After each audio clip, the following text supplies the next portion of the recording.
Konbanwa, magandang gabi. Ito po si Geronimo Guedes ng Konbanwa Shiga. Sa araw na ito ipakikilala namin si Omari Abdallah Mwandwara, isang artist buhat sa Tanzania. Panoorin ng VTR. Hello, ako po si Tayani Suzuki ng Konbanwa Shiga. Narito ako ngayon sa Biwako Art Festival. Dito, ang gawain ng iba't ibang artist ng lalawigan ay nakadisplay at maaaring bilhin. Kinanap noong ika-31 ng Marso sa Biwako Hall sa Otsu ang Biwako Art Festival 2012 na may paksang pagkakaisa ng mga tao sa pamamagitan ng sining.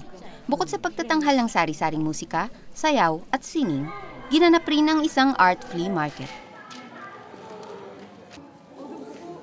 Isa sa mga nagtanghal dito ay si Omari Abdallah Mwandwara, 28 taong gulang na artist ng Tanzania.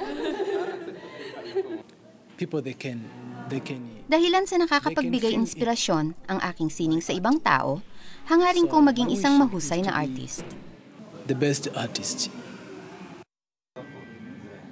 Ang kanyang pagguhit ng larawan ay isang uri ng sining na kung tawagin ay tinga-tinga art sa Afrika, na gumagamit ng makulay na pintura sa pagguhit ng mga paksang tulad ng mga hayop, mundo ng kababalaghan at pamumuhay ng karaniwang mga tao. This art, you learning from person. Natututunan ko ang pagguhit buhat sa mga kaibigan at ibang tao. Pagkatapos nito, inaayos ko ang paraan ng kanilang pagguhit at ito'y ginagamit ko upang makagawa ng sarili kong estilo. Marami sa bumisitang mga tao rito ang nagpakita ng interes dahil sa kakaibang anyo at paraan ng pagguhit ng tinga-tinga. Kahanga-hanga, maganda itong tingnan. Sa aking palagay, ang kanyang sining ay may kakayahang ilarawan sa atin ang uri ng pamumuhay sa kanyang bansang pinagmulan.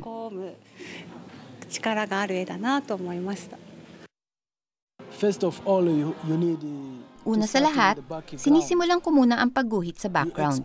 At dito, iguguhit ko ang impresyong naisip ko. Mula sa background na ito, ay iisipin ko naman kung kailan, anong uri ng puno, tao o hayop ang dapat na naroroon. What kind of animals should be there and what time? Kapag mahusay ang pagkakaguhit ng background, ay mas magandang larawan ang lalabas rito. Ito ang paraan ng kanyang pagguhit ayon kay Ginoong Omari.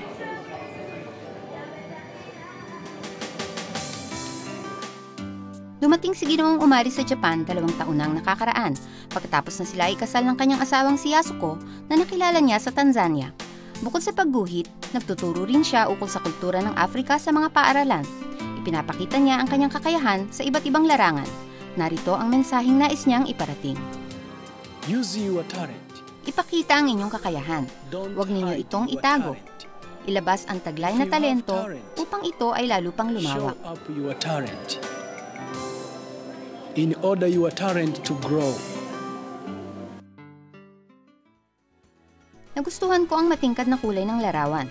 Kamakailan lamang ang tinga-tinga ay kumukuha ng pansin ng marami, kaya't nagiging popular ito sa mundo. Sana'y magpatuloy si Ginoong Omari sa kanyang pagsisikap. Hanggang sa muli, sayonara, paalam!